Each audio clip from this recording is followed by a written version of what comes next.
राज्यात सुगंधित तंबाखू मिश्रित गुटखा या खाद्यपदार्थावर बंदी असताना जळगाव शहरात लाखो रुपयांच्या गुटखाची आयात निर्यात करणाऱ्या या गुटखा सम्राटाकडे जळगाव पोलीस दलाचे लक्ष का जात नाही? लाखो रुपयांचा गुटखा पकडला जातो, कारवाईही होते, मात्र वाहन चालक किंवा इतर लोकांवर कारवाई होऊन मुख्य गुटखा तस्कर कारवाईपासून का वाचवला जातो? हा प्रश्न कायम अनुत्तरित आहे। आता तरी या गुटखा किंगवर चौकशी होऊन कारवाई का होत नाही? हा नेमका घोळ आहे तरी काय? असे अनेक प्रश्न कायम आहेत।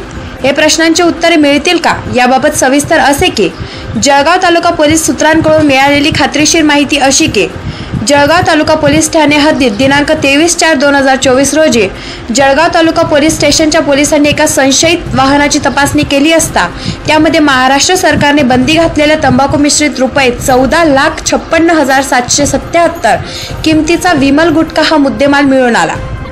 या विरोधी तालुका पोलीस स्टेशनचे पोलीस कॉन्स्टेबल दीपक देवराव चौधरी यांच्या फिर्यादीवरून संशयित आरोपी चालक भूषण पवार याचे विरुद्ध गुन्हा रजिस्टर नंबर 130/2024 भादवी कलम 328, 272, 273, 188 प्रमाणे गुन्ह्याची नोंद करण्यात आलेली आहे। यासह जळगाव शहरातील मुख्य गुटखा सम्राट कोण? आज जरी तो गुलदस्त्यात असला तरी खूप लवकरच मानवहित वृत्त समूह याला वाचा फोडून करोडो रुपयांचा गुटखा तस्करीच्या या खेळाडूला जनता व पोलीस विभागाच्या समोर आणण्याचा प्रामाणिक प्रयत्न करेल व या गुटखा तस्करीच्या लपवा छपवीचा खेळ संपवण्याचा प्रयत्न करेल। मुख्य संपादक प्रकाश बोरसे यांचा रिपोर्ट, मानवहित न्यूज, जळगाव।